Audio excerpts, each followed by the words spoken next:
Root of OTT platforms. जी हाँ, आप सभी ने सही सुना।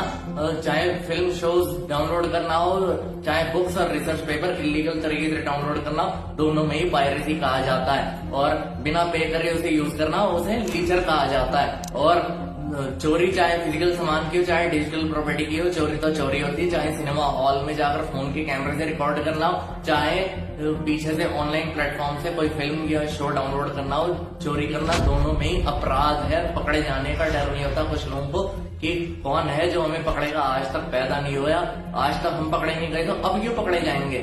और फिर कुछ लोग एकदम से पकड़े जाते हैं और फाइन देना पड़ता है, और कुछ लोग क्रेडिट दे देते हैं तो बच जाते हैं। और बेस्ट सेलर की बुक्स भी आपको पायरेटेड फॉर्म में सिग्नल्स पर फ्री में बिकती हुई मिलेंगी। और आपको पता है, सब्सक्रिप्शन भी ले लो तब भी आपको एडवर्टाइजमेंट्स दिखाई देंगी। और पायरेसी तो इंटरनेट के आने के पहले भी थी, और 90s में इंटरनेट आ गया था तो इंटरनेट के थ्रू ये पायरेसी होने लग गई। पायरेसी अर्ली 2000s के आते आते पायरेसी इतनी बढ़ गई थी कि इसको खत्म करने के लिए अवेयरनेस फैलानी पड़ी थी इसके खिलाफ, कि एड बनाने वाली कंपनी को भी खुद से कहीं फिल्म की जो म्यूजिक है वो चोरी कर लिया था, तो उसका एडवर्टाइजमेंट बनाने वाली कंपनी को भी भारी फाइन देना पड़ा था। पायरेसी को दो तरीके में बांटा जा सकता है। पहला, जो खुद के एंटरटेनमेंट पर्पज के लिए क्रैक वर्जन जो डाउनलोड करते हैं जैसे फिल्म या सॉन्ग का, और दूसरा एंटरटेनमेंट होने के बाद पर्पज जो होता है वो सेल कर देते हैं और उससे पैसे कमाने की कोशिश करते हैं। यही पर्पस होता है इन लोगों का। और ओरिजिनल ओनर को पैसे मिलने चाहिए जबकि इसके, क्योंकि सारी मेहनत उसकी होती है। लेकिन कुछ केसेस में जो फ्री होते हैं, आप बिना पैसे दिए आप उसे यूज कर लेते हैं, लेकिन जितना ब्लैक एंड व्हाइट ही दिखता है उतना है नहीं दोस्तों। और पायरेसी करने के 2 या 3 रीजन होते हैं। तो ये आप उस कंटेंट के सब्सक्रिप्शन को अफोर्ड नहीं कर सकते, पहली बात, और या तो फ्री में उसे एक्सेस करने की कोशिश करते हैं, और वो टाइप का कंटेंट जो है आपके रीजन में जहां आप रहते हैं वो अवेलेबल नहीं है। और तीसरा है कन्वीनियंस।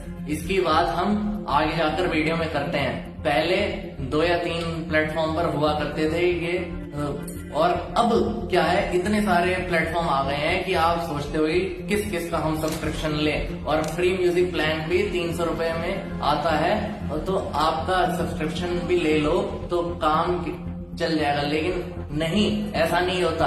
लेकिन एक मूवी नेटफ्लिक्स पे आएगा तो एक हॉटस्टार पे आएगा, एक ZEE5 पे आएगा और एक सोनी लिव पे आएगा। आदमी सोचता है किस किस का सब्सक्रिप्शन ले एक मूवी देखने के लिए, तो हम पायरेसी का ही कदम उठा लेते हैं। इसमें इनको रियलाइज होता है कि बहुत सारे लोग इंडिया में प्लान अफोर्ड नहीं कर सकते, तो हम 150 रुपए का प्लान लॉन्च कर देते हैं। और फोन पर देखने वाले कंटेंट को बहुत ज्यादा है तो हम फोन पर भी इसे लॉन्च कर देते हैं। Amazon ने सोचा 150 रुपए में, चलो कोई बात नहीं, मुश्किल से डाउनलोड करूंगा इसी, अच्छा हम लोग पे कर देते 150 रुपए। फिर लोगों ने सोचा, और फिर कंटेंट की भरमार दिखाई देती है। आधे से ज्यादा कंटेंट रेंट पर लेना पड़ता है, चाहे आप प्राइम की सब्सक्रिप्शन भी ले लो तब भी, और पुराना कंटेंट देखने के लिए, और फिर अलग से रेंट पे करना पड़ता है। आपको कैसा लगेगा, बहुत सारा कंटेंट इनका खुद का नहीं होता दोस्तों, इन्होंने किसी और प्लेटफॉर्म से ले रखा होता है उसे। और प्लेटफॉर्म्स भरने के लिए अपना ये ऐसे कदम उठा लेते हैं कि भाई दूसरे के प्लेटफॉर्म से हम अपने प्लेटफॉर्म पर शिफ्ट कर देते हैं, और क्लिक करो तो वहां पर सब्सक्रिप्शन मांगने लगता है। फिर नेटफ्लिक्स एड्स वाला प्लान भी लाता है। फिर सोचते हैं कि Amazon की सब्सक्रिप्शन हम इसलिए लेते हैं कुछ लोग कि जल्दी डिलीवरी का एक्सेस मिल जाए, सामान जल्दी आ जाए। वीडियो देखने के लिए नहीं करते, क्यों पे करना चाहेगा कोई। और नेक्स्ट इशू जो है ऑटो पेमेंट मोड, आप कई बार कैंसिल भी कर दो तब भी कैंसिल नहीं होता, आपको पता भी नहीं चलेगा आपके पैसे कब महीने में महीने आपके कटते जा रहे हैं अकाउंट से। और एप्पल टीवी से कैंसिल होने का ऑप्शन होता है, लेकिन मोबाइल आईडी से नहीं होता।